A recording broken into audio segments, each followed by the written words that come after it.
श्री स्वामी चरित्र सारामृत अध्याय 14वा. श्री विष्णू बळवंत थोरात विरचित श्री स्वामी चरित्र सारामृत ग्रंथाच्या 14व्या अध्यायाचे मराठी गद्य अनुवाद रूपांतरण प्रस्तुत करताना मी सर्वप्रथम या ग्रंथाचे लेखक श्री विष्णू बळवंत थोरात यांना वंदन करते.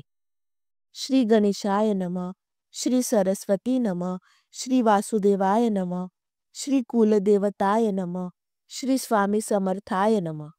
श्री स्वामी समर्थ महाराज अक्कलकोट यांच्याच परम कृपेने मी आतापर्यंत 13वा अध्याय पूर्ण करू शकलो असे या ग्रंथाचे लेखक श्री विष्णू बळवंत थोरात म्हणतात. आता पुढील अध्यायाची सुरुवात सुद्धा त्यांच्याच कृपेने होईल असे ग्रंथलेखक विष्णू बुवा म्हणतात व या अध्यायाला प्रारंभ करतात. या अध्यायात प्रामुख्याने श्री स्वामी समर्थ महाराजांची पूजा व अर्चना कशी करावी याबद्दल विवेचन केलेले आहे. भक्तांच्या मनातील शंका, समाधान इत्यादी विषयी या अध्यायात माहिती दिली आहे. तर महाराजांची भक्ती, साधना व उपासना आपण कशी करावी हे या अध्यायात सांगितले आहे. सुरुवातीला प्रातकाळी ब्राह्ममुहूर्तावर उठून सर्वप्रथम आपले नित्य कर्म करावे. त्यानंतर स्नान करावे व आसनावर बसून श्री स्वामी महाराजांचे स्मरण करावे. त्यानंतर स्वामींची मनोभावे पूजा करावी. चित्त एकाग्र करून श्री स्वामी महाराजांचे स्नान, अभिषेक पूजा करावी. त्यांना हिना, सुगंधित अत्तर लावावे व त्यांना चंदनाचा लेप लावावा. सुगंधित फुले अर्पण करावीत. विशेष करून चाफ्याची फुले मिळतील तर फारच सुंदर. चाफ्याची फुले मिळत नसेल तर इतर फुलेही चालतील. त्यानंतर धूप, दीप, नैवेद्य व तांबूळ वाहून श्री स्वामी महाराजांच्या पुढे दक्षिणा अर्पण करावी. त्यानंतर स्वामी महाराजांना नमस्कार करावा व त्यांचे प्रार्थना स्तोत्रात वाचन करावे.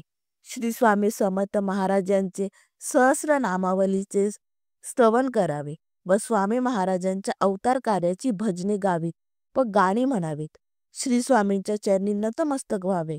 आपले कुटुंब व समाज यांचे आरोग्य चांगले राहावे यासाठी महाराजांच्या चरणी लीन होऊन प्रार्थना करावी.